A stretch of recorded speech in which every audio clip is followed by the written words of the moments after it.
On the third day, a wedding took place at Cana in Galilee.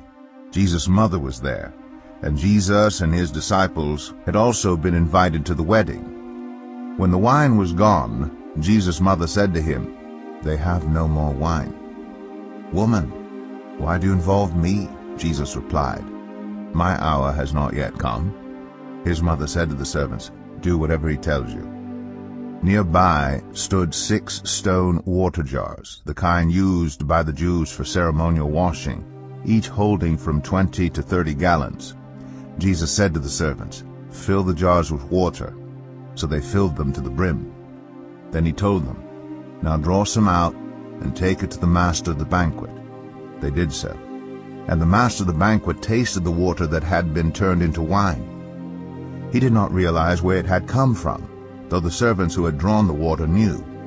Then he called the bridegroom aside and said, "Everyone brings out the choice wine first, and then the cheaper wine after the guests have had too much to drink. But you have saved the best till now."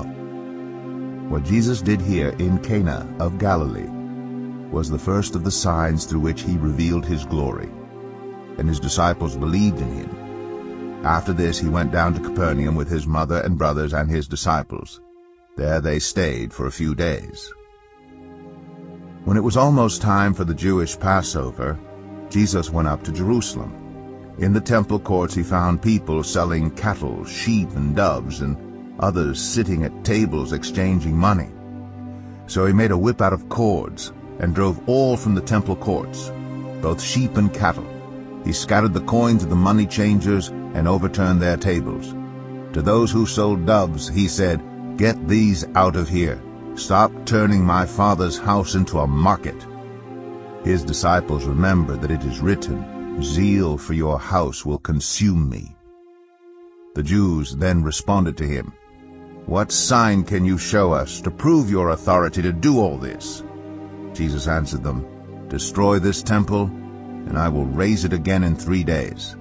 They replied, "It has taken 46 years to build this temple, and you are going to raise it in 3 days?" But the temple he had spoken of was his body. After he was raised from the dead, his disciples recalled what he had said. Then they believed the scripture and the words that Jesus had spoken. Now while he was in Jerusalem at the Passover festival, many people saw the signs he was performing and believed in his name. But Jesus would not entrust himself to them, for he knew all people. He did not need any testimony about mankind, for he knew what was in each person.